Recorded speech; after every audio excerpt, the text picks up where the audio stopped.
హల్లెలూయా. ప్రభువైన యేసుక్రీస్తు నామములో మీ అందరికీ వందనాలండి. మరి సమయం ఇచ్చిన పాస్టర్ గారికి వందనాలు.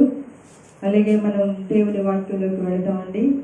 దేవుని కృపలో మనం భద్రపరిచి ఉన్నాము కనుక, మన పరిస్థితులు ఎరుగున్న దేవుని సన్నిధిలో మనం ఉన్నాం కనుక, దేవుని పిల్లలైనట్టు వారు మనం ఎంతగా బయట తిరిగినా, కష్టపడినా, పనులు చేసుకున్నా దేవుని సన్నిధిని మనము విడిచిపెట్టకూడదు. దేవుని సహవాసంలో మనం నడుస్తూ ఉండాలి. దేవునితో సహవాసం చేయడానికి మనం మరి సంఘ క్రమాల ద్వారా మనం దేవునితో సహవాసం చేస్తామండి. దేవునితో మనం నడుస్తాము, దేవునితో మనం మాట్లాడుతాం కనుక దేవుని పిల్లలైనట్టు వారు దేవునితో నడవడానికి మనం ఎక్కువగా ఇష్టపడాలి. ఆ పని ఉందని, ఈ పని ఉందని, లేకపోతే ఏదో మరి పరిస్థితులు చెప్పుకొని మనం దూరం అవ్వడం కాదు. కానీ మరి నేను కూర్చోలేకపోతున్నానండి అని చెప్పి, నేను ఉండలేకపోతున్నానని చాలామంది కూడా సాకులు చెబుతూ ఉంటారండి. ఎంత మరి పొద్దుమానం కూడా సాయంత్రం వరకు కష్టపడి ఇంటికి వెళ్ళి ఆ పనులు ఈ పనులు చూసుకుంటారు. కానీ దేవుడు ఆరోగ్యం ఇచ్చాడు కదా, పని చేసుకుంటున్నావు అంటే దేవుడు ఆరోగ్యం ఇచ్చాడు. ఆ ఆరోగ్యమే లేకపోతే, నీ పనిలో దేవుడు సహాయం చేయకపోతే, దేవుడు సహాయం వల్లనే నువ్వు పని చేసుకొని ఇంటికి తిరిగి వస్తున్నావు. ఎవరైనా, మేమైనా, మీరైనా, ఎవరైనప్పుడు కూడా దేవుని కృప లేనిదే మనం ఏది కూడా పని చేయలేమండి. మరి అంతగా దేవుణ్ణి మనం ఎంతగా స్తుతించాలి, ప్రార్థించాలి, దేవునితో నడవాలి అనేది దేవుని వాక్యం మనకి దినదినం కూడా హెచ్చరిస్తూ దేవుని సన్నిధిలో నడవమని దేవుని వాక్యం మనకి మాట్లాడుతున్నప్పుడు కూడా మనము నిర్లక్ష్యం పెట్టకూడదని దేవుని వాక్యం చదివిస్తుంది కనుక దేవుని వాక్యంలోకి వెళదామండి. 121వ కీర్తన. నీ పాదములు తొట్టెళ్ళనిడి అనే వాక్యం మీద మనం మాట్లాడుకుందామండి. 121వ కీర్తన 3వ వచనం చదవండి. ఆయన నీ పాదములు తొట్టెళ్ళనీయుడు, నిన్ను కాపాడువాడు కునుకొడు. ఇక్కడ దేవుని వాక్యం మనం సెలవిస్తున్నది ఏమనగా అంటే, దేవుని వాక్యం మనతో మాట్లాడుతున్నాడండి. ఆయన నీ పాదములు తొట్టెళ్ళనీయుడు, నిన్ను కాపాడువాడు కునుకొడని దేవుని వాక్యం సెలవిస్తుంది కనుక, ఈరోజు మనల్ని కాపాడుతున్నవాడు ఎవరండి? దేవుడే మనల్ని కాపాడుతున్నాడు. దేవుడే మనకి తోడుగా ఉంటున్నాడు కనుక ఈరోజు నువ్వు ఒక ఇంట్లో మంచిగా ఆరోగ్యంగా లేకపోతే ఉన్నావంటే, నీ భర్త వల్ల నీకు కాపుదల, నీ భార్య వల్ల నీకు కాపుదల, ఎవరి వల్ల నీకు కాపుదల? దేవుడి వల్లనే నీకు కాపుదల కనుక దేవుడు మన పాదములు తొట్టెళ్ళనీయడని దేవుని వాక్యం చదువుతుందండి. మన పాదములంటే దేవుని పిల్లలైనట్టు వారు, దేవుని సన్నిధిలో ఎదిగి విశ్వాసులైనట్టు వారు. దేవుడు మనతో మాట్లాడుతున్న వాక్యం ఏంటంటే, దేవుడు నీ పాదములను తొట్టెళ్ళనీయుడు. తొట్టెళ్ళనీయకుండా ఉండాలంటే మనం ఏం చేయాలండి?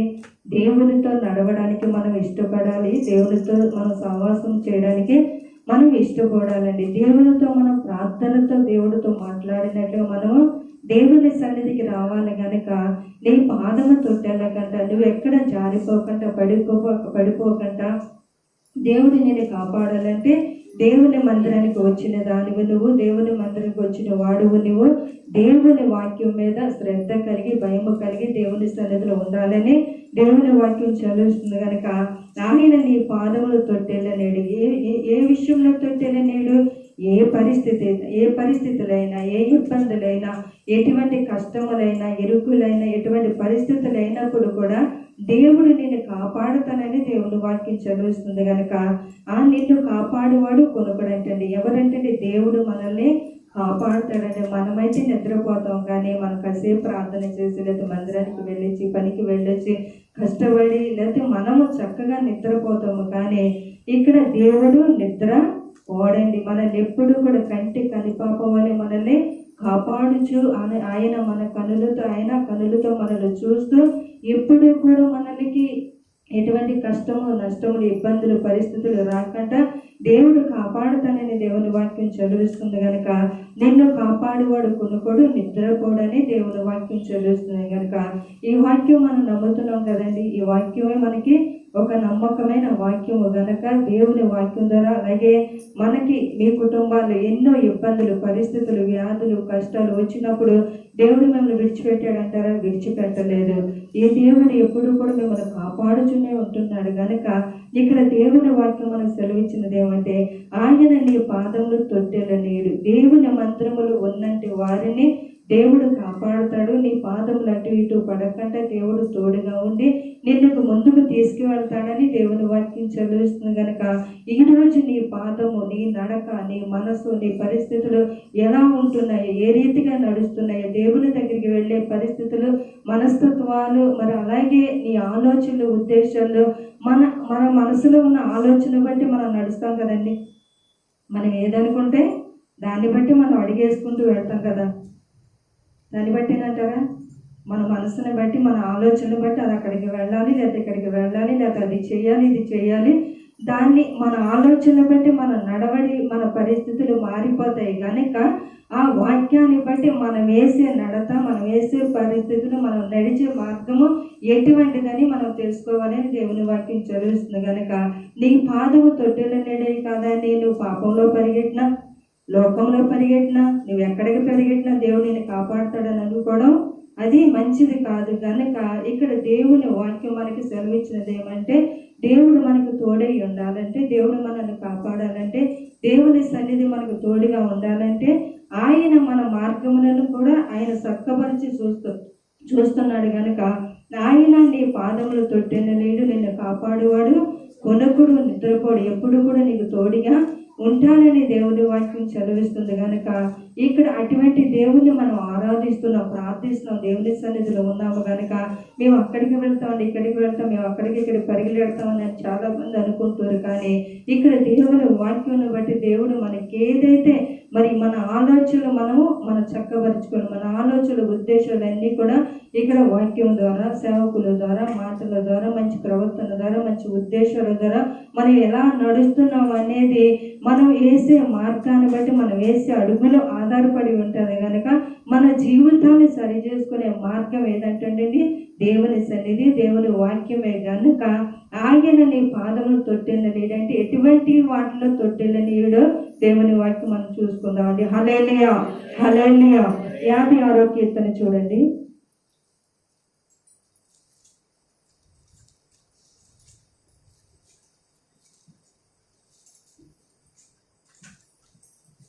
యాభై 56వ కీర్తన 12వ వచనం చదవండి. దేవా, నీవు మరణములో నుండి నా ప్రాణమును తప్పించి ఉన్నావు. నేను జీవపు వెలుగులో దేవుని సన్నిధిని సంచరించినట్లు జారి పడకుండా నీవు నా పాదములను తప్పించి ఉన్నావు. హల్లెలూయా, హల్లెలూయా.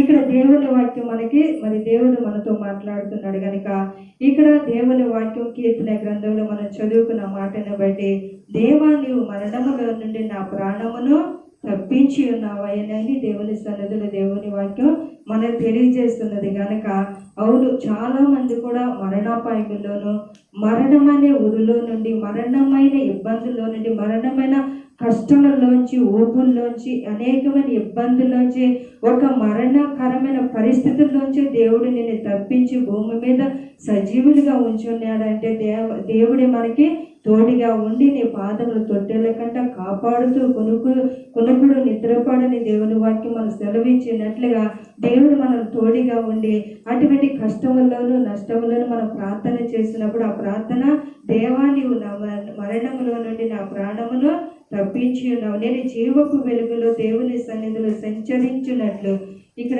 దేవుడు అంటండి దేవుని సన్నిధిలో, నేను దేవుని సన్నిధిలో ఎలుగులో దేవుని సన్నిధిలో సంచరించినట్లు నేను పాదములు తప్పించి ఉన్నామని దేవుని వాక్యం చదువుతుంది కనుక నేను జీవపు వెలుగు. జీవపు వెలుగంటే దేవుడే జీవమై ఉన్నాడు, ఆయనే వెలుగు, ఆయనే జీవమై ఉన్నాడు, ఆయన జీవించేవాడు. దినదినము కూడా, రోజులు, ప్రతిరోజు, ప్రతి నిత్యము కూడా, యుగయుగములు, తరతములు, రానున్న రోజుల్లో కూడా ఎప్పుడు కూడా ఆయనకి మరణం అనేది లేదు, ఎప్పుడు కూడా జీవించేవాడై ఉన్నాడు కనుక ఆయన జీవపు ఎలుగులో మనల్ని తప్పించి, మనకున్న కష్టాలను మార్గ పరిస్థితులను తప్పించి, ఆయన ఎలుగు అనేది ఎక్కడ ఉంటుందంటండి?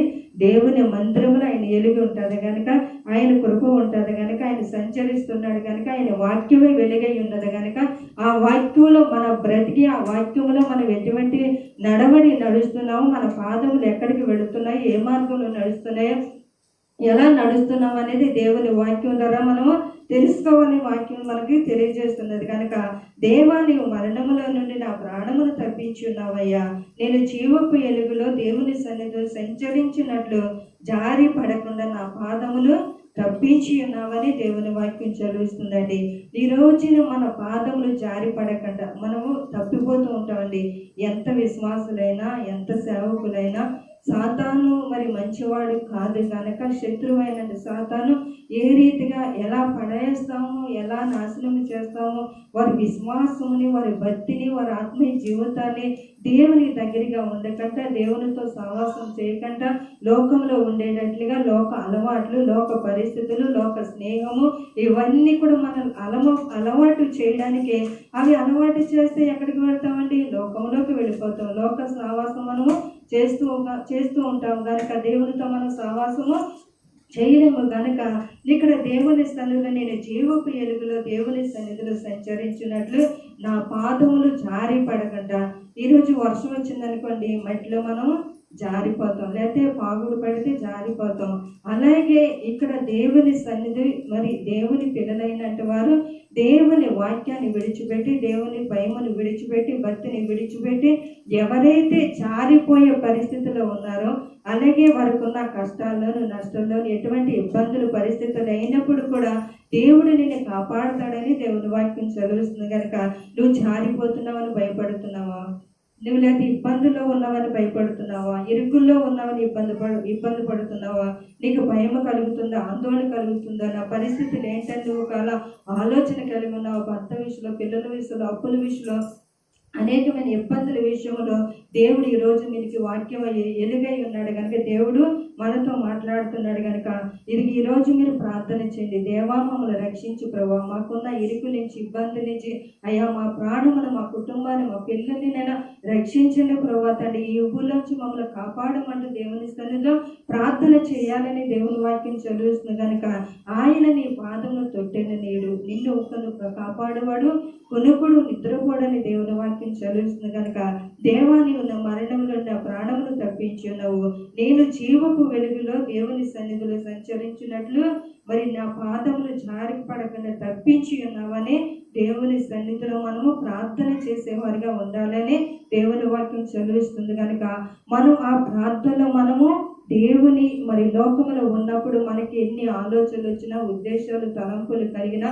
మనల్ని పాడు చేయాలని, భక్తిలోంచి తొలగించాలని, ఎటువంటి అపవాది తంత్రములు, వాడి ఆలోచనలు, వాడి మార్గంలో మనం వెళ్ళకుండా తప్పించబడి ఉండాలంటే వాక్యాన్ని గ్రహించుకొని, వాక్యం అనే మన పునాది మీద మనం నిలబడి ఉండాలని కనుక, దేవుని వాక్యంలో మనలో ఉంటే, దేవుని సన్నిధిలో మనం ఉంటే, దేవుని సన్నిధిలో మనం జారిపడకుండా, దేవుని సన్నిధిలో మనం కాపాడుకుంటూ, మన హృదయములు, మన జీవితములు కాపాడుకుంటూ, ఎప్పటికప్పుడుగా భద్రపరచుకొని, దేవుని వాక్యం మన జ్ఞాపకం చేసుకుంటూ దేవునిలో ఎదగాలని దేవుని వాక్యం చదివిస్తుంది కనుక, దేవుడు మనకు తోడై ఉన్నాడు కనుక, దేవుని సన్నిధిలో ఈరోజు లోకంలో పాపములండి, అనేకమైన పాపములు, వ్యసనాలు, అనేకమైన పరిస్థితులు, ఈరోజు వివాహం కానివారైనా, ఆడపిల్లలైనా, మగపిల్లలైనా ఎంతోమంది కుటుంబాలు పాడు చేసుకుంటున్నారండి. ఎందుకని?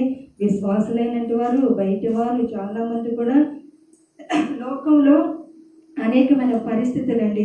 ఈరోజు పాపం ఒక్కసారి మన జీవితంలోకి వచ్చిందా, దాని నుంచి మనం తప్పించేవాడు ఎవడు కూడా ఉండడండి. ఒకసారి మన పాపపు ఆలోచనలు, పాపపు తలంపులు, పాపపు ఉద్దేశాలు ఎప్పుడైతే మన జీవితంలోకి వచ్చినాయో, వాటి నుంచి తప్పించుకొని వాటిని విడిచిపెట్టి రావాలని కూడా, అది ఒక మార్గంలోకి మనం మంచిగా ఉండాలని తలంపు, ఆలోచన కలిగినప్పుడు కూడా మరి సాతాను రాకుండా మనల్ని పాడు చేయడానికి సిద్ధంగా ఉన్నాడు కనుక, అదే మన వాక్యం అనే మన పాదములు దేవుని సన్నిధిలో ఉంచుకోవాలి, దేవునితో మాట్లాడాలి, దేవుని సహవాసంతో ఉండాలి కనుక, ఈరోజు మా పాపం అనేది మన హృదయంలో రాకూడదు.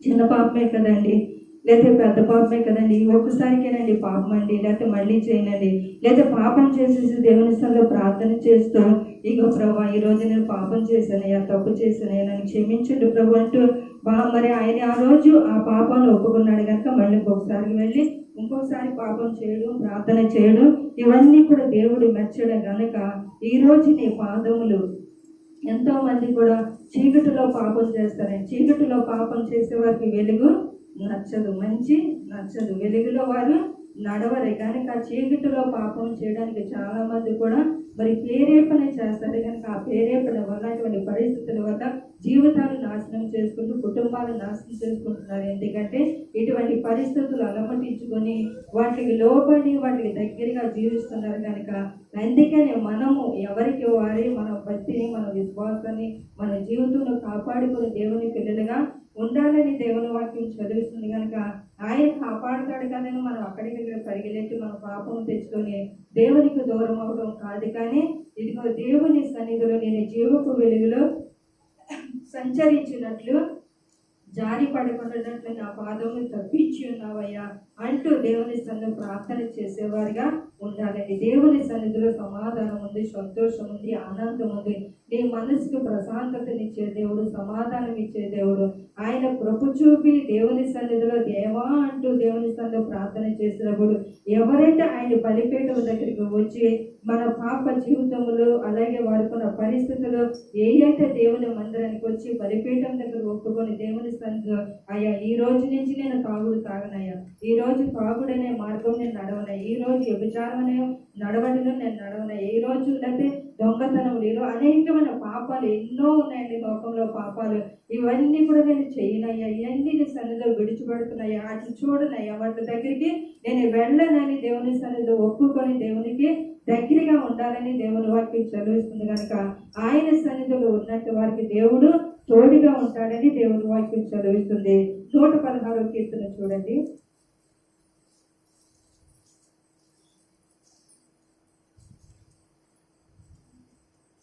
ఎనిమిదవ వచనం చదవండి. మరణము నుండి నా ప్రాణమును కన్నీళ్లు విడవకుండా నా కన్నులను జారిపడకుండా నా పాదములను నువ్వు తప్పించి ఉన్నావు. హల్లెలూయా, హల్లెలూయా. ఇక్కడ దేవుని వాక్యం కూడా మనకి ఇక్కడ చదివిస్తుంది కదండి. నీవు మరణము నుండి నా ప్రాణమును కన్నీళ్లు విడవకుండా ఈ రోజునండి కష్టాల వల్ల, నేనైతే ఇబ్బందుల వల్ల, వ్యాధుల వల్ల ఏ కుటుంబంలో చూసిన సమాధానం లేదండి, నెమ్మది లేదండి, కన్నీరు కారుస్తూనే ఉంటున్నారండి. ఎంత డబ్బు ఉన్నా, ఎంత అందచందాలు ఉన్నా, ఎంత ధనధాన్యములని, ఎన్ని ఆస్తులు ఉన్నా కూడా నెమ్మది అనేది లేదు, ప్రశాంతత అనేది లేదు. కనుక ఈ రోజునే దేవుని సన్నిధిలో మనము ఆయన సన్నిధిలో ఒక కన్నీరు బొట్టులు కారితే ఆ కన్నీరు బొట్టికి దేవుడు సమాధానం, సంతోషం, నెమ్మదిని, ఆనందంను దేవుడు అనుగ్రహిస్తాడని దేవుని వాక్యం చదివిస్తున్నది. కనుక ఇక్కడ ప్రాణమును, నీ మరణము నుండి నా ప్రాణమును కన్నీళ్లు విడవకుండా నా కన్నులను నీవు కాపాడి ఉన్నావయ్యా, జారిపడకుండా నా పాదమును తప్పించి ఉన్నావని దేవుని వాక్యం చదువుతుంది. కనుక ఇటువంటి ప్రార్థన చేయాలండి మనం. ప్రభువా నా కన్నీళ్లతో నేను నీ పాదమును కడుగుతున్నానయ్యా, నా కన్నీళ్లతో నీ సన్నిధిలో నేను అయ్యా, నా కన్నీళ్లు నీ సన్నిధిలో కుమ్మరిస్తున్నాయా అంటూ మనం ప్రార్థన చేసుకుంటూ మన కన్నీటి కన్నీళ్లు కూడా రాకుండా దేవుడు తప్పిస్తాడని దేవుని వాక్యం చదువుతుంది. కనుక అలాగే నీ హృదయ తలంపులు, ఆలోచనలు, నీ మైండ్లో ఉన్న ప్రతి పరిస్థితులు కూడా దేవుడు తప్పించి కాపాడుతాడని దేవుని వాక్యం మనకు చదివిస్తుంది. కనుక మరణము నుండి నా ప్రాణమును కన్నీళ్లు విడవకుండా నా కన్నులను జారి పడకుండా నా పాదం నువ్వు తప్పించి ఉన్నావని దేవుని వాక్యం చదువుతుంది. కనుక ఇక్కడ 5వ వచనం చదవండి. యెహోవా దయాళుడు, నీతిమంతుడు, మన దేవుడు వాత్సల్యత గలవాడు, యెహోవా సాధువులను కాపాడువాడు. నేను కృంగి ఉండగా ఆయన నన్ను రక్షించును. నా ప్రాణమా యెహోవా నీకు క్షేమం విస్తరింపజేసి ఉన్నాడు. తిరిగి విశ్రాంతిలో ప్రవేశింపమని దేవుని వాక్యం చదువుతున్నది. మరి దేవుడు ఎవరిని కాపాడతాడండి? యెహోవా ఇక్కడ దయాళుడు, నీతిమంతుడు అంటే ఆయనలో ఏమున్నదండి? దయాళత ఉన్నది, మంచితనం ఉన్నది, ప్రేమ ఉన్నది. మనము ఆయన పిల్లలైనంత వరకు మనం ఏడిస్తే ఆయన చూడలేడండి, మనం బాధపడితే ఆయన చూడలేడండి. మనం ఒకవేళ చింతిస్తే ఆయన చూడలేడండి. మన ప్రార్థనకి వెంటనే జవాబు ఇస్తాడని దేవుని వాక్యం చదువుతుంది కనుక అటువంటి ప్రార్థన అనుభవాన్ని నేను ఎన్నో పొందుకుని ఉన్నాను. దేవుణ్ణి నేను చూచి ఉన్నాను కనుక మరి దేవుని సన్నిధిలో మేము ఎంతగా దేవుని సన్నిధిలో ప్రార్థన చేస్తున్నామో, అలాగే పాస్టర్ గారి విషయంలో నిద్ర పట్టలేని పరిస్థితుల్లో నైట్ 2 అయినా 3 అయినా 1 గంట అయినా ఏడిచి దేవుని సన్నిధిలో ప్రార్థన చేసేదానండి. ఆ ప్రార్థనకి ఉదయకాలానికి మంచి సమాధానం దేవుడు ఇచ్చేవాడు కనుక మన కళ్ళ నుంచి వస్తున్న కన్నీరు ఆయన చూసి బాధపడే, లేకపోతే ఆయన తప్పించుకొని ఆయన మరిచిపోయే దేవుడు కాదని దేవుని వాక్యం చదివిస్తుంది కనుక ఇక్కడ సాధువులను కాపాడుతాడు. ఎవరైతే సాధువుగా ఉంటారో, తగ్గించుకొని ఉంటారో, అలాగే నెమ్మది కలిగి ఉంటారో, ప్రతి విషయంలో కూడా తొందరపడకుండా, తొందరపడ్డ ఆలోచన కలిగి మన జీవితంలో మన పరిస్థితులు పాడు చేసుకోకుండా దేవుని సన్నిధిలో ప్రార్థన కలిగి ఎవరైతే ఉంటారో, అలాగే నేను కృంగి ఉండగా ఆయన నన్ను రక్షించును. కృంగినప్పుడు ఎవరు తోడండి నీకు? మనం రాత్రంతా మనం ఏడుస్తామండి. ఏదైనా బాధ వచ్చినా, కష్టం వచ్చినా దేవుని సన్నిధిలో లేకపోతే ఇంట్లోనే ఎక్కడైతే నువ్వు ఉండి ప్రార్థన చేస్తూ ఏడుస్తావో అటువంటి ప్రార్థనలు చాలా మంది కూడా చేస్తూ ఉంటారు కనుక నిన్ను నువ్వు కృంగినప్పుడు నిన్ను రక్షిస్తాడు, నీకు తోడిగా ఉంటాడు, ఆయన హస్తం నీకు ఇస్తాడని దేవుని వాక్యం చదువుతుంది కనుక అలాగే మరణమైన పరిస్థితులు, ఇబ్బందులైన పరిస్థితులు, ఇరుకులేని ఇబ్బందులు, ఎటువంటి పరిస్థితులు అయినప్పుడు కూడా ఇక్కడ నా ప్రాణమును కన్నీళ్లు విడవకుండా నా కన్నులను నువ్వు అయ్యా అలాగే నా జారి పడకుండా నా పాదము నువ్వు తప్పించి ఉన్నావని దేవుని సన్నిధిలో వాక్యం చదువుతుంది కనుక అందుకనే దేవుడు మరి 121వ కీర్తనలో మరి అంటున్నాడు కనుక ఆయన నీ పాదములను తెల్లనీయుడు. లోకాలు భయపడుతున్నావా, బాధపడుతున్నావా, చింతిస్తున్నావా, వేదన కలిగి ఉన్నావా, ఈ రోజు నీకు దేవుని సన్నిధికి వచ్చి ఉన్నావు కనుక ఈ చింత యావత్ అంతా కూడా దేవునికి అప్పచెప్పుకొని దేవుని సన్నిధిలో ఉండమని, దేవునితో సహవాసం చేసి దేవునితో నడవమని దేవుని వాక్యం చదువుతుంది కనుక దేవుని సన్నిధిలో మనము ఏ రీతిగా ఉండాలో, మరి ఏ రీతిగా మనం నడుచుకోవాలనేది దేవుని వాక్యం మనం చదివిస్తుంది కనుక 119వ కీర్తన చూద్దామండి. నీ వాక్యమే నన్ను బ్రతికించెను, బాధలలో నెమ్మదినిచ్చెను. నీ వాక్యమే నన్ను బ్రతికించెను, బాధలలో నెమ్మదినిచ్చెను. కృపా శక్తి, దయా శక్తి సంపూర్ణుడా, వాక్యమై ఉన్న యేసు వందనమయ్యా. కృపా శక్తి, దయా శక్తి సంపూర్ణుడా, వాక్యమై ఉన్న యేసు వందనమయ్యా. నీ వాక్యమే నన్ను బ్రతికించెను, బాధలలో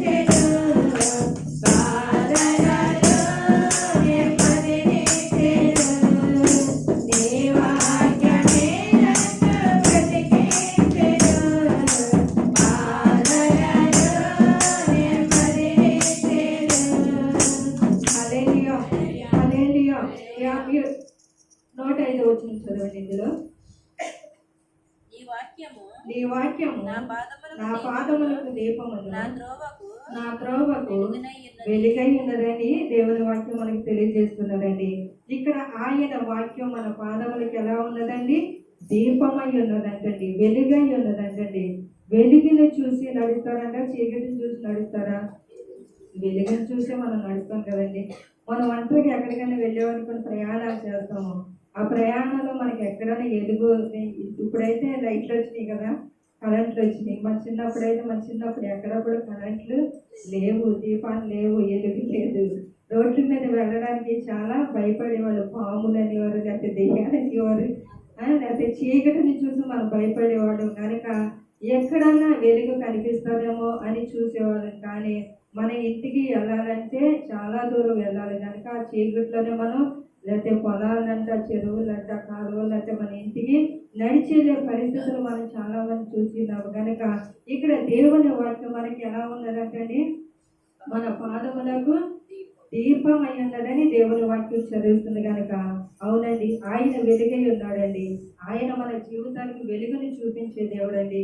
ఈ రోజున చీకటిలో బ్రతుకుతున్న జీవితాలు, చీకటిలో మరి ఎంతో మంది కూడా వెలుగుతున్న మరి పరిస్థితులు, చీకటి అనే పాపంలో మరి చాలా మంది కూడా జారి పడిపోయిన పరిస్థితులు, ఈ రోజులో మరి నిన్ను నన్ను కాపాడే ఆయన ఎలుగులు, ఆయన జీవపు వెలుగులు, ఆయన సన్నిధులు మనము సంచరించినట్లుగా, ఆయన సన్నిధులు ఆయన చదువుమాను మనం పొందుకున్నట్లుగా దేవుడు ఈరోజు మనకు వెలుగై ఉన్నాడని దేవుని వాక్యం చదువుతుంది కనుక ఇక్కడ ఆ దేవుని వాక్యం నీ పాదములకు దీపము, నా త్రోవకు వెలుగై ఉన్నదని దేవుని వాక్యం చదువుతుంది కనుక అవును, ఆయన వెలుగై ఉన్నాడుగా, ఆయన త్రోవలో మనం నడవాలని దేవుని వాక్యం చదువుతుంది కనుక ఇక్కడ దేవుని పిల్లలైనట్టు వారు, అమ్మ మీరు వెలుగులోనికి వచ్చినారు కనుక, లేదా నేను వెలుగై ఉన్నాను కనుక మీరు చీకటిలోనికి వెళ్ళకండి, చీకటి అనే మార్గంలో మీరు నడవకండి. లోకము, పాపము, శాపము, అనేకమైన లోకములు ఎన్నో పరిస్థితులను, ఒకటని రెండని కాదండి, చాలా పరిస్థితులు ఉన్నాయి కనుక వాటికి దూరంగా ఉండండి. వాటి జోలికి మీరు వెళ్ళవద్దు.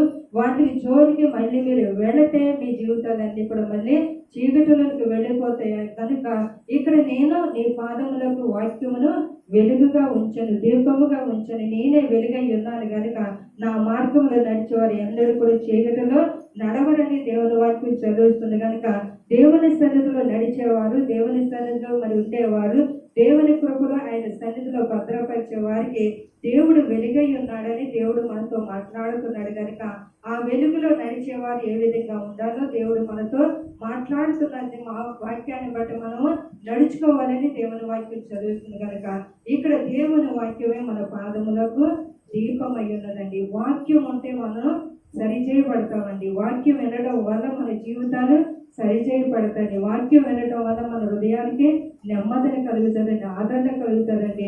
ఎటువంటి చింతలో ఉన్నా, బాధలో ఉన్నా వాక్యాన్ని జ్ఞాపకం చేసుకుంటే, లేకపోతే నీకు చింత వచ్చినప్పుడు, బాధ వచ్చినప్పుడు, నీకు కష్టం వచ్చినప్పుడు, దైవసేవకుల దగ్గరికి వచ్చినప్పుడు, మందిరంలో గడిపినప్పుడు, మరియు మందిరంలో నడిచినప్పుడు, దేవునితో సహవాసం చేసినప్పుడు నీ హృదయంలో ఉన్న చింత భారమునంతా కూడా దేవుడు తొలగించి నీకు నెమ్మదిని దేవుడు అనుగ్రహిస్తాడని దేవుని వాక్యం చదువుతుంది కనుక నీ వాక్యము ఇక్కడ మరి దేవుని వాక్యము నీ పాదములకు దీపం, నా త్రోవకు వెలుగై ఉన్నదని దేవుని వాక్యం చదువుతుంది కనుక ఇక్కడ దేవుడు వెలుగై ఉన్నాడు కనుక ఆయనలో మనం ఇంకా జీవిస్తూ నడుస్తూ ఉండాలని దేవుని వాక్యం చదువుతుంది. సామెతల గ్రంథం చూడండి,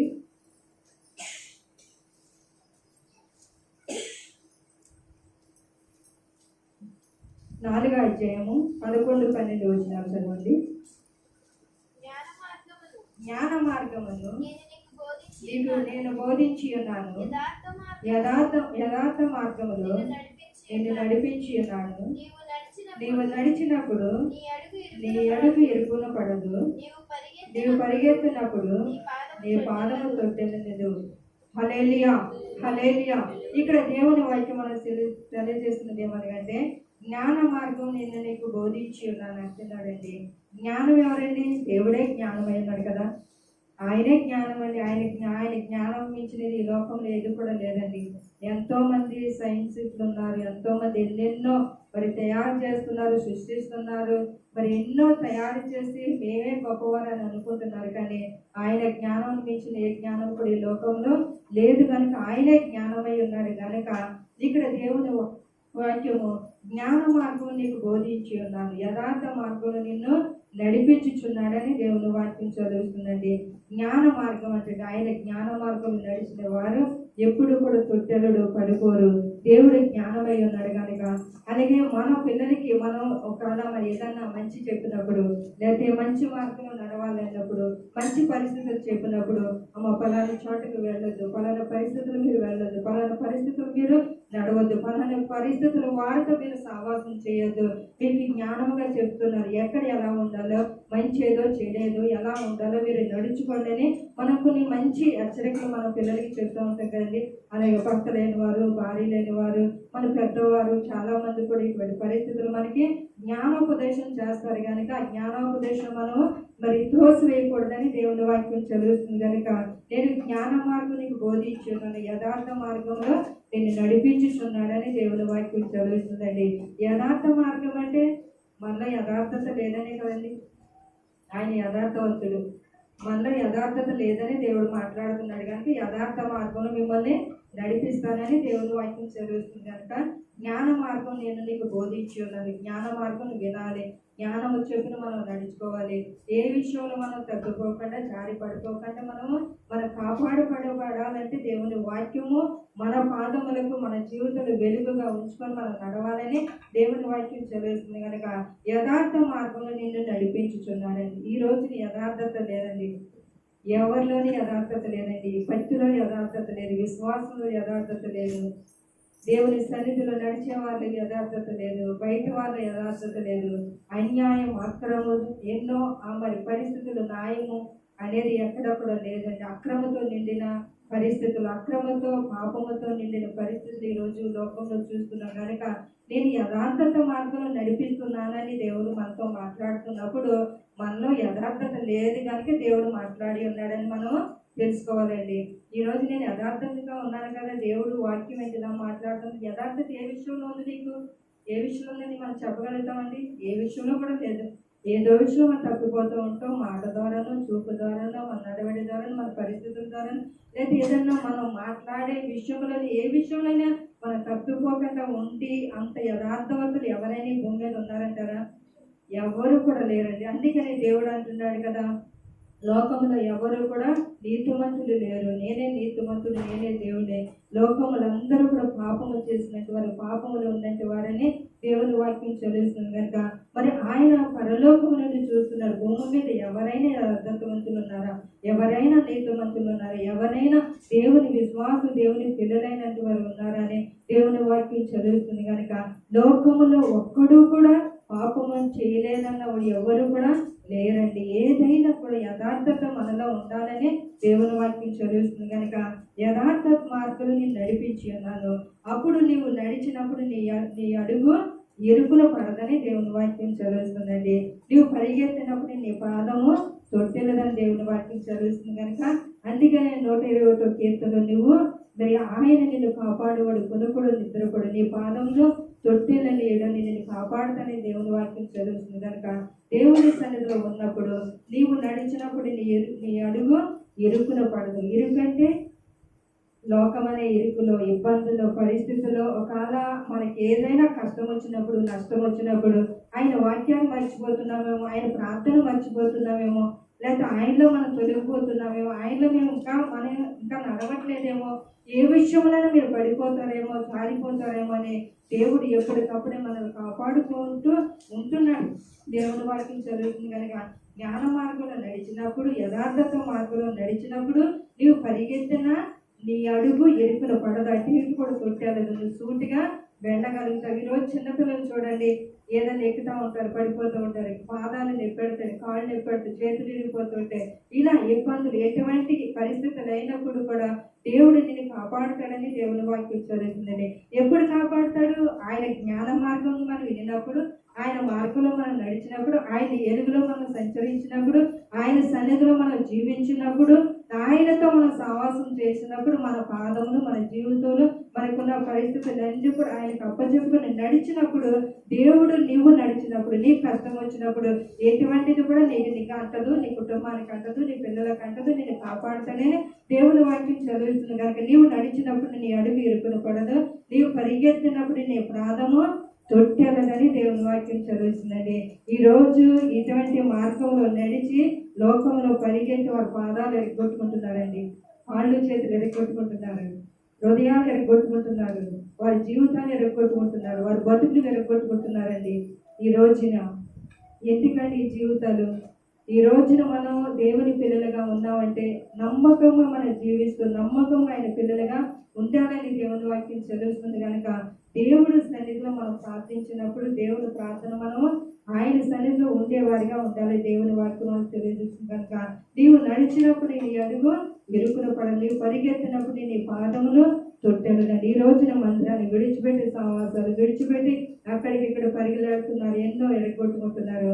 మళ్ళీ ఎక్కడికి వస్తున్నారండి? దైవ శాఖల దగ్గర, సంఘం దగ్గర, స్థానిక సంఘము ప్రార్థన చేయాలి. ఇటువంటి పరిస్థితులు చాలా మందిలో కూడా మనం చూస్తూ ఉంటాం కదా, చాలా చోట్ల కూడా మనం చూస్తూ ఉంటాం కనుక ఇటువంటి పరిస్థితులు మనం రాకముందే, శోధన రాకముందే దేవుని స్థలంలో ప్రార్థన చేయమన్నాడు కదండి.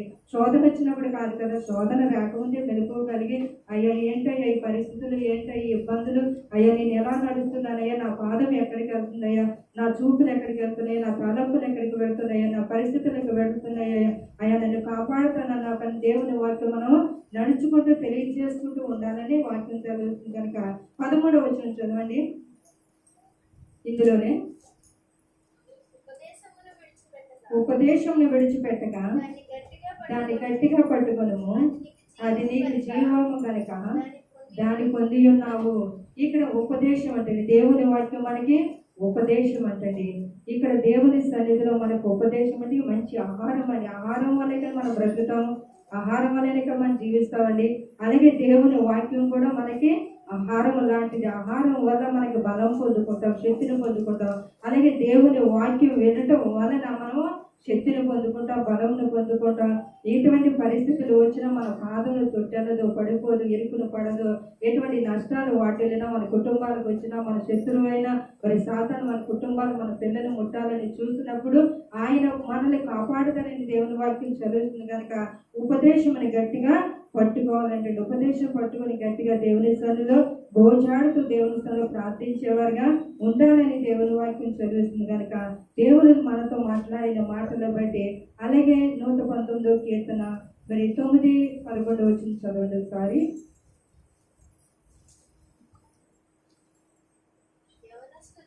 యవనస్తులు దేని చేత తన నడతను శుద్ధపరచుకుందరు? నీ వాక్యమును బట్టి దానిని జాగ్రత్తగా చూసుకున్న చేతనే కదా నా పూర్ణ హృదయముతో నేను వెతికి ఉన్నాను. నన్ను నీ ఆజ్ఞలను విడిచి తిరగనీయకము. నీ ఎదుట నేను పాపము చేయకుండానట్లు నా హృదయమును నీ వాక్యమును ఉంచుకొని ఉన్నానని దేవుని వాక్యం చదువుతుందండి. ఈ రోజున దేవుని వాక్యం అండి. యవనులు దేని చేత తన నడతను శుద్ధపరచుకుందరు? వాక్యం ద్వారానే, వాక్యం వినటం వల్లనే. వాక్యం అనేది మనం నేర్చుకున్నప్పుడే మనము వాక్యం బట్టి మన జీవితాలు, మన పరిస్థితులు మారుతాయి కనుక ఈ రోజున యవనస్తుల పరిస్థితులు ఎంతో మంది తల్లిదండ్రులు ఏడుస్తున్నారు, బాధపడుతున్నారు. అలాగే తల్లిదండ్రులు ఏడుస్తున్నారు, పిల్లలు బాధపడుతున్నారు. అలాగే పెద్దవారు కూడా ఎన్నో పాపం అనే పరిస్థితుల్లో జారిపోయి నడుస్తున్న పరిస్థితులు మనం లోకంలో ఎన్నో చూస్తున్నాం కనుక ఇక్కడ నీ వాక్యం బట్టి దాన్ని జాగ్రత్తగా చూసుకుంటామండి. ఇక్కడ వాక్యం ద్వారా మనతో మాట్లాడతారండి. ఈరోజు అర్థం దగ్గరికి వెళ్ళామనుకోండి, మన ముఖం ఎలా ఉన్నదో, మన పరిస్థితులు ఎలా ఉన్నదో, మన శరీరం ఎలా ఉన్నదో అర్థం చూపిస్తారు కదండి. అంతేనా? అర్థమేగా చూపిస్తుంది. మనం ఏ చీర కట్టుకున్నామో, ఎలా జడేసుకున్నామో, ఏ విధంగా ఉన్నామో అర్థం మనకి చూపిస్తుంది. అలాగే దేవుని వాక్యం కూడా ఈరోజు మన ఒకవేళ పైకి మనం చెప్పుకోకపోయినా లోన అంతరంగా మనల్ని పరిశోధన చేస్తుంది. ఈరోజు మనం తప్పు చేస్తున్నాం, ఈరోజు మనం చేయవలసింది చేయలేదు, లేకపోతే ఈరోజు ప్రార్థన చేయలేదు, వాక్యం చదవలేదు, దేవుని మందిరాన్ని విడిచిపెట్టాము, లేకపోతే దేవునికి వ్యతిరేకమైన ఏమైనా చేసామే అని ఆలోచనలు మనకు కలుగుతాయి కదండి. మీకు కలగలేదని మాకు కలిగినాయి చాలాసార్లు. ఏ విషయంలో దేవుని వాక్యాన్ని మరిచిపోయామో, తప్పిపోయామో, ప్రార్థించలేకపోయామో ఎప్పటికప్పుడే జ్ఞాపకం చేసుకుంటే దేవుని సన్నిధిలో ఎదుగుతాము కనుక ఇక్కడ యవనస్తులైన అందరూ కూడా మరి తప్పిపోతున్నారు కనుక దేవుని వాక్యాన్ని అనుసరించేవారుగా ఉండాలని మరి దేవుడు మనం కోరుకుంటున్నాడు. నా పూర్ణ హృదయంతో నేను ఎదుగుతున్నా, నీ ఆజ్ఞలను విడిచి నన్ను తిరగనీకయ్యా, నన్ను కాపాడమంటూ, నా పాదములు జారకుండా నన్ను పట్టుకోమంటూ దేవుని సన్నిధిలో ప్రార్థన చేసేవారిగా ఉండండి. ఎదుట నేను పాపం చేయకుండానట్లు నా హృదయములు నీ వాక్యమును ఉంచుకొని ఉన్నానని దేవుడు మనతో మాట్లాడుతున్నాడు కనుక వాక్యం ఉంచుకుంటారా? వాక్యం అనే పునాది మీద ఉంటారండి. వాక్యం అనే పునాది మీద మనం ఉన్నప్పుడు మనం తొట్టెలు అండి, మనం పడిపోమండి. ఎటువంటి ఇబ్బందులు, పరిస్థితులు కలుగుతున్నాయి, చాలా మీకు కలుగుతాయి, మాకు కలుగుతాయి. కలగట్లేదంటారా? ఎక్కువ మీకంటే మాకే ఎక్కువగా కలుగుతున్నాయి. కానీ రాత్రంతా ఏడ్చిన ఉదయకాల సమాధానం సంతోషం ఇచ్చి దేవుడు మమ్మల్ని నిలబెడుతున్నాడు. ఏ పరిస్థితి అయినప్పుడు కూడా దేవుడు జారి పడకంట, పడిపోకంట. ఈ పిల్ల మరి దేవుడు నా పిల్లలైనా ఎక్కడైనా పడిపోతారేమో, జారిపోతారేమో, ఎటువంటి ఇబ్బందులు ఆర్థికమైన లేదా ఇబ్బందులైనా, పిల్లల విషయంలో ఈ విషయంలో మేము కూడా మనుషులు కదా, ఎంత వాక్యం చదివినా, ఎంత ప్రార్థన చేసినా, మాకున్న ఆలోచనలు, మాకున్న పరిస్థితులు ఏయో ఉంటూ ఉంటాయి. కానీ వాటి విషయంలో ఎప్పటికప్పుడే మనం ఎక్కడికి రావాలండి?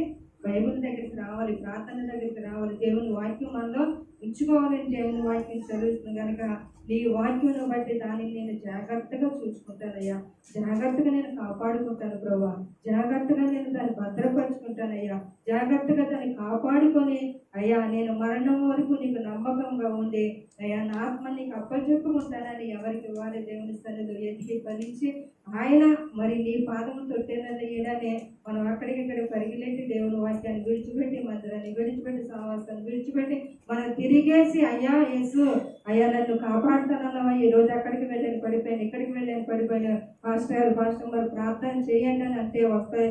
మరి వచ్చి ప్రార్థన చేయమంటే దేవుడు కార్యం చేస్తాడంటారా? చేయడానికి దేవుని వాక్యాన్ని వినాలి. దేవునికి మన వాక్యం అనే పునాది మీద మనం ఉంచుకొని దేవునిలో మనం నడిస్తేనే నీ పాదమును తొట్టెలనేయుడు కన్నీళ్ళు రాకుండా నీ కన్నులకు సంతోషం, ఆనందం, ఎలుగును మరి దేవుడు అనుగ్రహిస్తాడని దేవుని వాక్యం చదువుతుంది కనుక మరి ఈ మాటలు విని మనం అందరూ కూడా దేవుని సన్నిధిలో వెలుగుదామండి. దేవుడు ఈ మాటలు దీవించును గాక. ఆమేన్.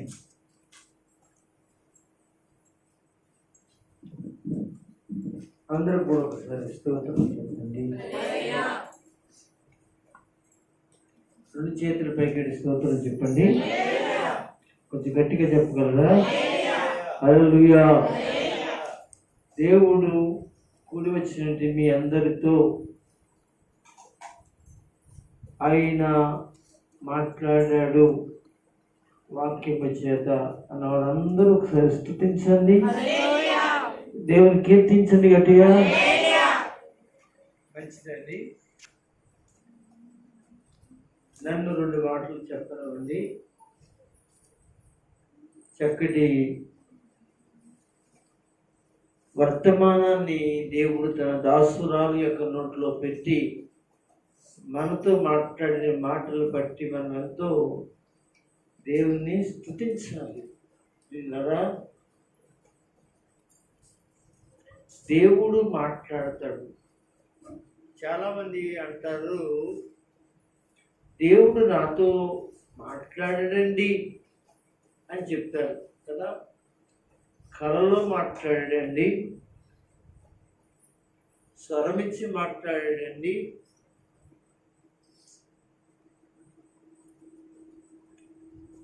ఇలా దర్శనమిచ్చి మాట్లాడాడండి, పలు విధాలుగా దేవుడు మాట్లాడాడండి అని మీరు అనేక మందితో పంచుకుంటూ ఉంటారు, లేక మాట్లాడుతుంటారు. కానీ మరి కొంతమంది చూస్తూ ఉంటాను, నేను చాలా మందిని చూస్తూ ఉంటాను, వాళ్ళు చక్కగా మాట్లాడుతుంటారు.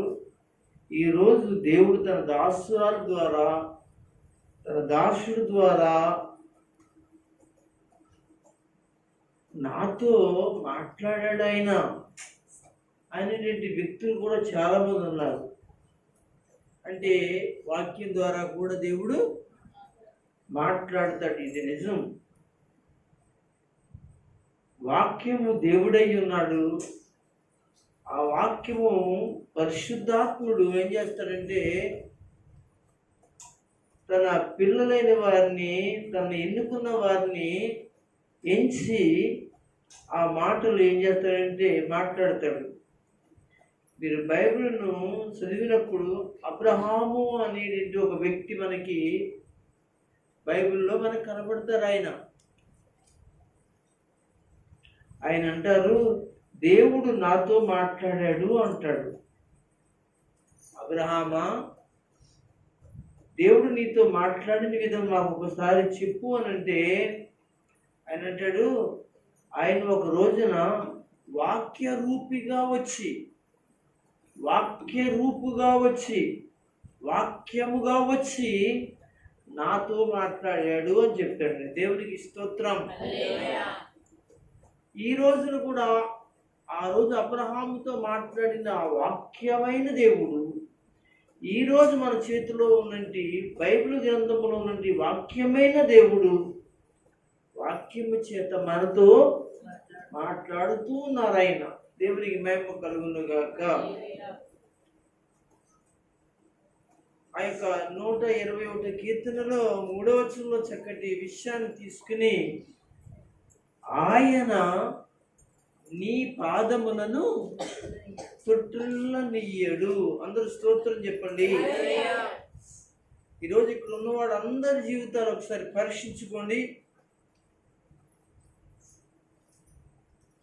అనేక పర్యాయాలు ఇక్కడ ఉన్నవాళ్ళు, రాని వాళ్ళు కూడా అండి, ఎవరైతే ఉన్నారో వాళ్ళు ప్రభువుని నమ్మారో వాళ్ళ జీవితాల్లో కొన్ని సందర్భాల్లో తొట్టిల్లుపాటు అనేది మనకి కనిపిస్తుంది. కానీ ఆ తొట్టిల్లుపాటిలోంచి తిరిగి మళ్ళా వారి యొక్క పాదాలను చక్కగా నిలబెట్టుకుని దేవునిలో సాగినటి వారిగా ఇక్కడ ఉన్నవారే కానీ రాని వారు ఎవరైతే ఉన్నారో ఆదివారం అనగా ప్రతి కూటమిలో వాళ్ళు ఉంటున్న వారు ఎవరైతే ఉన్న వాళ్ళందరూ దేవుని యొక్క సన్నిధిలో వారి పాదములను దేవుని ఎదుట వారు చక్కగా ఉంచుకున్నారు. దేవునికి స్తోత్రం. ఆయన ఏం చేశాడు అంటే, విశ్వాస జీవితంలో ఆయన ఏం చేశాడు అంటే వారి పాదములు తొట్టిల్లనివ్వలేదు. దేవునికి స్తోత్రం. పాదములు, పాదమా పాదములా? పాదములు. బైబిల్ గ్రంథంలో గమ్మునికి 2 మాటలు చదివేయండి. యెషయా గ్రంథము 41వ అధ్యాయం అనుకుంటున్నాను, 30వ వచనం అని అనుకుంటున్నాను. దయచేసి ఒకసారి చూడగలరా, చదవగలరా? తొందరగా స్పీడ్గా ప్రార్థన చేసుకోవాలి కనుక మనం. అదేనమ్మా, అదే ఎంత 40వ అధ్యాయము 30వ వచనము. మీరు ఒక్కసారి చూడండి. బాలురు సొమ్మచిల్లిపోతూ ఉన్నారు. బాలురు సొమ్మచిల్లిపోతున్నారు. అందరూ స్తోత్రం చెప్పండి. మీరు ఇక్కడ ఆత్మీయంగా తీసుకోండి. బాలురు అంటే మనము శారీరకంగా తీసుకుంటే చిన్న పిల్లలు కదా. బాలురు బాలిక అంటే అనగా చిన్నపిల్లోడు, చిన్నపిల్ల. వీరు సొమ్ము చిల్లిపోతున్నారు అనే మాట మనం ఎలా తీసుకుందాం, ఎలా అర్థం చేసుకుందాం మీరు గమనించాలి. అంటే ఆత్మీయంగా మనము దేవునిలో ఎదుగుతూ ఉన్నవారు వారి జీవితాల్లో కొన్ని సందర్భాలలో ఎదుగుతున్నవారు, ఇంకా ఎదగలేదు, ఎదుగుతున్నవారు వారు దేవుని దృష్టిలో ఏమై ఉన్నారు అంటే బాలురు అంటే చిన్నపిల్లలు అయి ఉన్నారు. దేవునికి స్తోత్రం చెప్పండి. మీకు అర్థమవుతుందా? దేవునిలో ఎదుగుతున్నటువంటి వాళ్ళు బాలురు అయి ఉన్నారు. వారు ఏం చేశారు అంటే సొమ్మచిల్లిపోతూ ఉన్నారు. ఎందుకు సొమ్మచిల్లిపోతున్నారు మీకు తెలుసా? ఏమండి, ఆత్మీయంగా చెప్తున్నాను. ఆత్మీయంగా చిన్నపిల్లలైన వాళ్ళు, ఇంకా దేవునిలో ఎదుగుతూ ఉన్నవాళ్ళు, ఎదగడానికి సిద్ధపడుతున్న వారు సొమ్మచిల్లిపోతున్నారు. వాళ్ళకి సొమ్మచిల్లిపోవడం వల్ల గల కారణం ఏంటంటే వాళ్ళలో శక్తి లేదు, వాళ్ళలో బలము లేదు అనే విషయాన్ని మనం గమనించాలి. అంటే వాళ్ళలో శక్తి రావాలన్నా, బలము రావాలన్నా వాళ్ళు తినవలసింది, తాగవలసినది ఏమిటంటే ఆహారం అని, లేకపోతే మరి పాలని, ఇలాగా ఏదో మనం చెప్తాం. అలాగే దేవుని వాక్యములో ఇంకా చిన్న పిల్లలుగా, ఇంకా ఎదగలేని వారిగా ఎవరైతే ఉన్నారో వారు సమ్మచిల్లిపోవడానికి గల కారణం ఏమిటి అంటే, వాక్యం అనేటువంటి ఆహారాన్ని కానీ, వాక్యం అనేటువంటి పాలన కానీ వారు అపేక్షించలేకపోవటం వలన వారు సొమ్మచిల్లిపోతూ ఉన్నారు, నడవలేకపోతున్నారు, వెళ్ళలేకపోతున్నారు. రెండవది అక్కడే చెప్పాడు, యవనస్తులు చూడండి అమ్మా, యవనస్తులు తప్పక తొట్టిల్లుదురు. దేవునికి స్తోత్రం.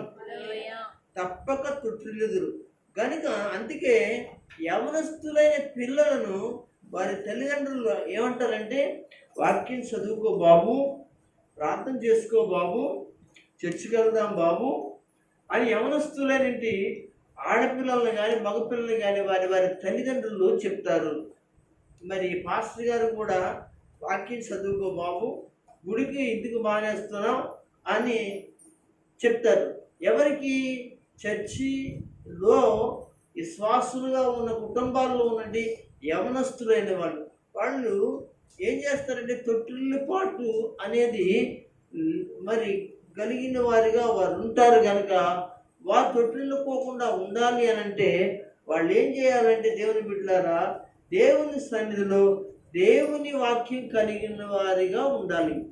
ఒకవేళ నీవింటిలో సాధ్యమైనంత మట్టికి ఏం చేసుకోవాలి? వాక్యం చదువుకోవాలి, ఇంటిలో ప్రార్థన చేసుకోవాలి, అలాగే మందిరంలో వాక్యం వినాలి. అప్పుడు నువ్వేం చేస్తావంటే తొట్టిల్లకుండా ఉండగలుగుతావు. దేవునికి స్తోత్రం.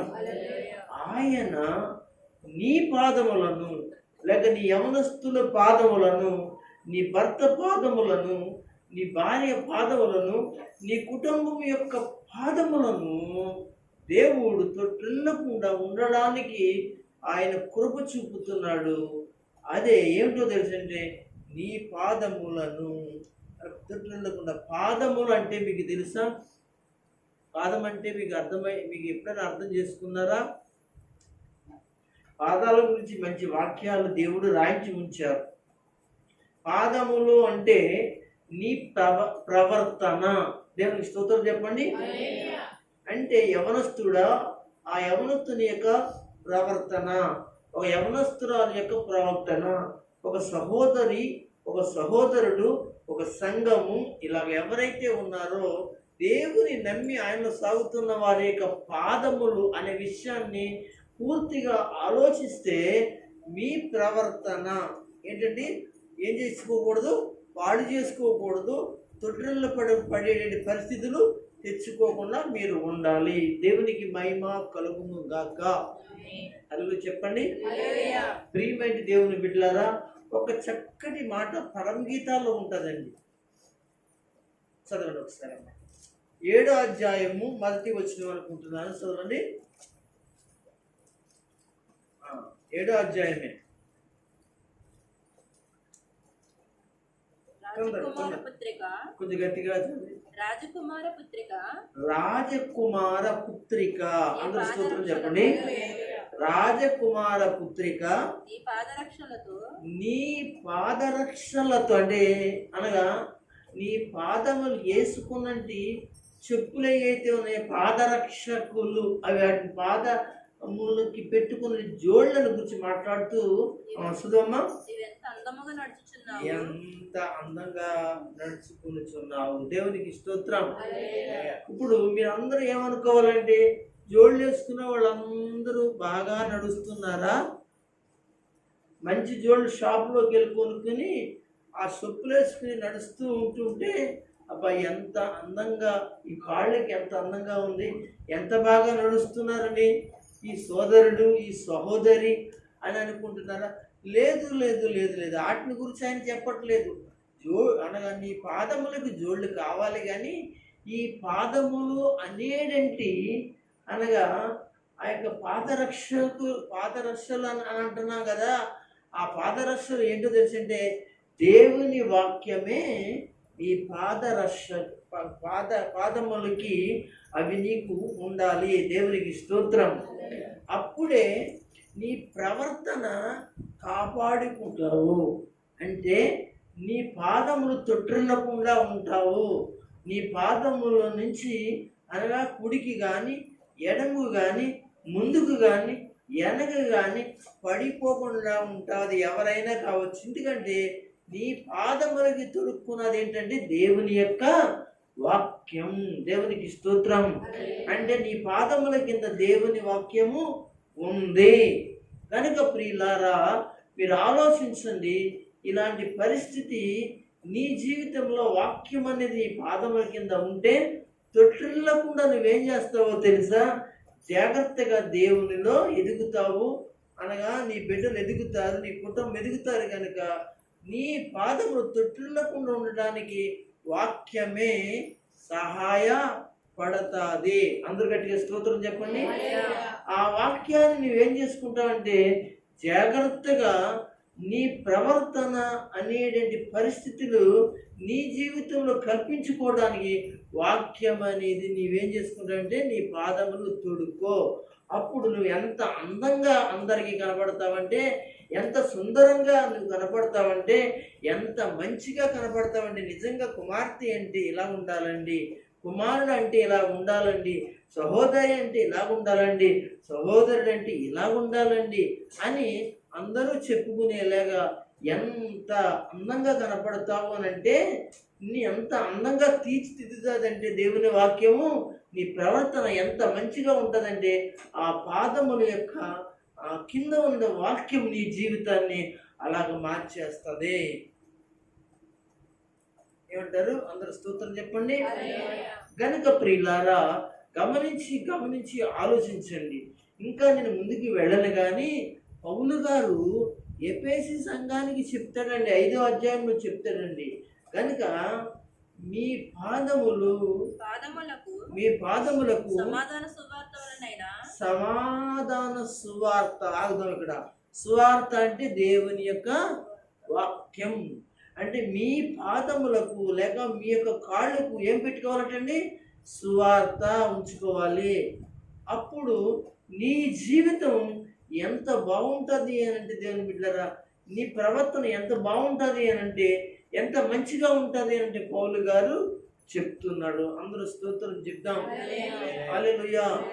ఏమండి, పౌలు గారు ఆ ఎఫెసీ సంఘానికి అనగా సర్వాంగ కవచాన్ని గురించి మాట్లాడతాడు అండి. సర్వాంగ కవచం అంటే తల మొదలుకుని కాళ్ళ వరకు కూడా మనము మన జీవితము దేవుని కొరకు ఎలాంటి విషయాలను మనము తొడుక్కోవాలి, పెట్టుకోవాలి, ఎలాంటి జీవితాన్ని మనము అన్వేషించుకోవాలి అనే విషయాల గురించి మాట్లాడితే తల మొదలుకొని కాళ్ళ మొదలుకొని శరీరం మొదలుకొని ఇలా కాళ్ళు మొదలుకొని అన్ని విషయాల గురించి, చేతులు మొదలుకొని చక్కటి విషయాలు చెప్తాడు. ఎందుకు ఆయన అక్కడ చెప్తాడంటే, ఎఫెసీలో నుండి మిలిటరీ ఉందండి. ఎఫెసీలో ఒక మిలిటరీ సైన్యం ఉందండి. దాన్నే అనగా మిలిటరీ బెటానీ అంటారండి. అయితే ఆ బెటానీకి రోమా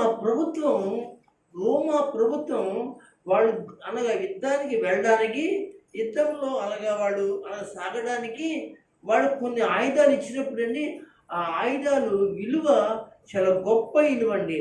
అందులో మరి పాదరక్షకులు ఉన్నది సరే వేసుకున్నది షూ అంటారు దాన్ని, అనగా మిలిటరీ షూ. వాళ్ళు యుద్ధానికి వెళ్ళినప్పుడు వాళ్ళని జారి పడిపోకుండా వాళ్ళని బలంగా పటిష్టంగా నిలబెట్టడానికి ఏంటంటే వాళ్ళు ఒక చక్కటి జోడులను తయారు చేసి ఆ మిలిటరీకి ఇస్తారండి. ఆ యొక్క మిలిటరీ సైన్యం వాళ్ళు పరిగెత్తి యుద్ధం చేస్తున్నప్పుడు వాళ్ళు పడిపోకుండా ఆ యుద్ధంలో బలంగా ఆపడానికి ఏం చేయబడుతుందంటే ఆ జోడు ఉపయోగపడుతుంది. ఆ జోడు అనే దాని కింద బటన్ ఉంటుంది, బటన్ అనమాట. ఆ బటన్ ఏం చేయబడుతుందంటే వీళ్ళు పరిగెత్తిన, కొండలో పరిగెత్తిన, అడవుల్లో పరిగెత్తిన, ఎక్కడ పరిగెత్తిన వీళ్ళు కాళ్ళకు బలంగా ఆ బటన్ ఏం చేస్తుంది, పటిష్టంగా ఉండటం వల్ల వాళ్ళు ఎట్టి విషయంలో జారిపోకుండా, తొలగిపోకుండా, అనగా తొత్తిళ్ళు పడపోకుండా చక్కగా నిలబడి వాళ్ళు చక్కగా శత్రువుతో యుద్ధం చేస్తారు. దేవునికి స్తోత్రం.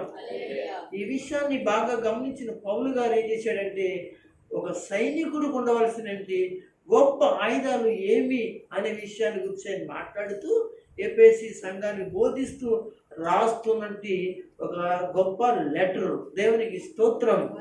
దానిలో ఏముందో తెలుసంటే, క్రైస్తవులు కూడా దేవుని వాక్యములో మీ పాదముల కింద ఇలాగా చక్కగా వాక్యం అనేది ఉండాలని చెప్పేసి ఆయన రాసి ఉంచాడు. గట్టిగా స్తోత్రం చెప్పండి.